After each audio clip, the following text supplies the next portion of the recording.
Appreciate you doing this too. Thank you. Sure.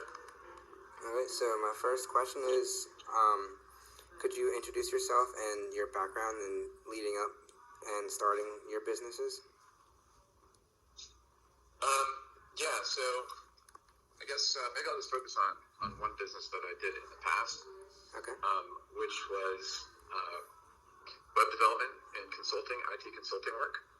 So my background is that I did computer programming since I was a kid, like when I was like 12. Oh, wow. Did classes in high school and in college.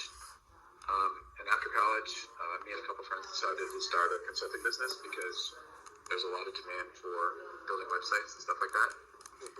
So that's kind of how we got into it. Awesome. And how did the entrepreneurship start in your business? What did your process look like in the beginning? Initially, we spent a lot of time trying to debate kind of who would do what aspect of the job, like who'd be responsible for building the website, who was responsible for getting the business, who would provide support, stuff like that.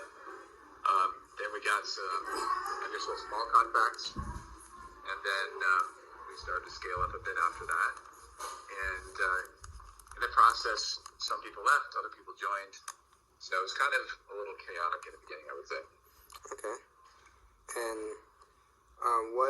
what was the your path to success, and be sure to include a couple failures that you had along the way?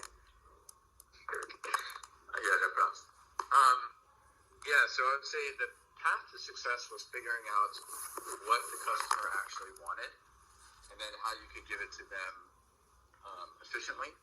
So in the beginning, we had lots of ideas about what people might want from us, but until you actually have a client who's willing to pay, you don't know what their actual needs are.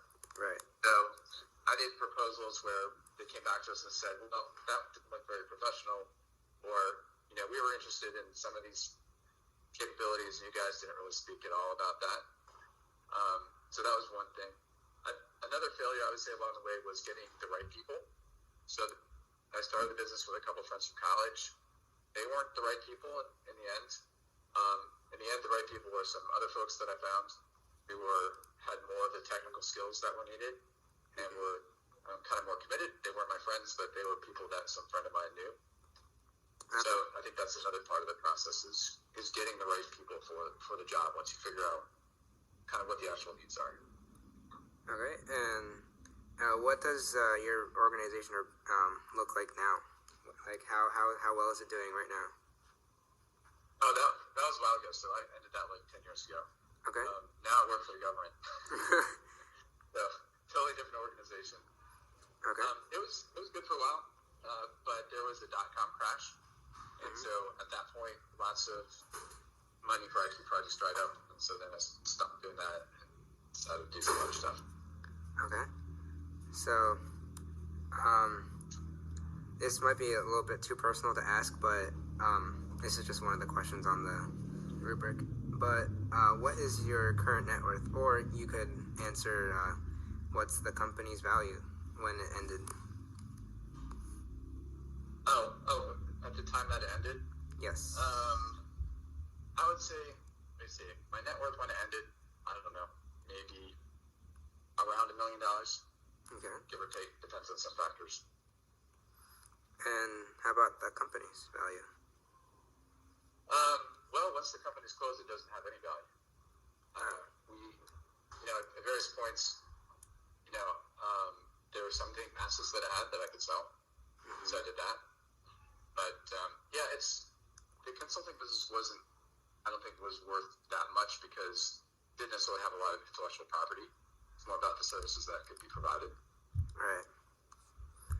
And from your experience in that business, how did you use that to start any businesses today?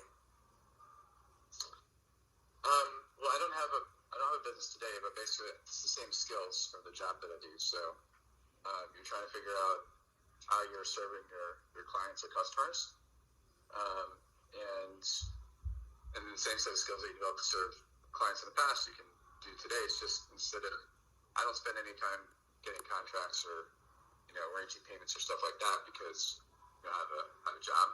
But a lot of the other work is the same. So I think skills developed were transferable to the new job. Right. Was your business, was it well known to the public? Did you have lots of customers?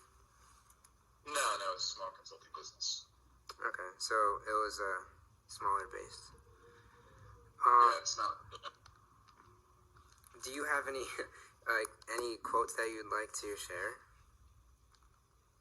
Any quotes? Yeah, personal quotes that might have helped you or that made your process easier along the way.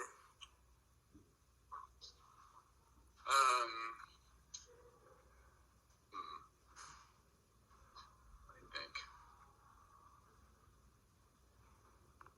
I don't know. I don't have any off the top of my head. Right. Okay.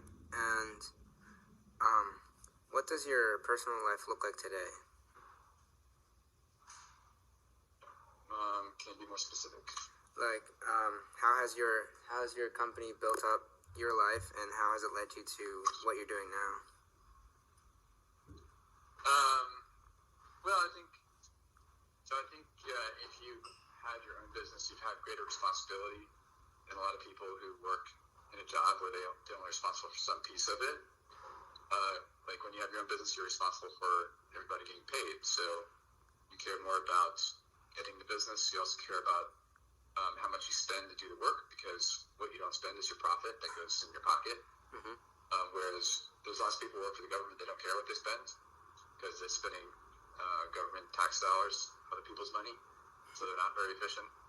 And they also haven't had to deal with like all the challenges. They only have to deal with like one piece of the job. They haven't had to be responsible for all of it. So I think if you run a business, you learn how to do things a lot more efficiently and care more about the results than people who just work a particular job.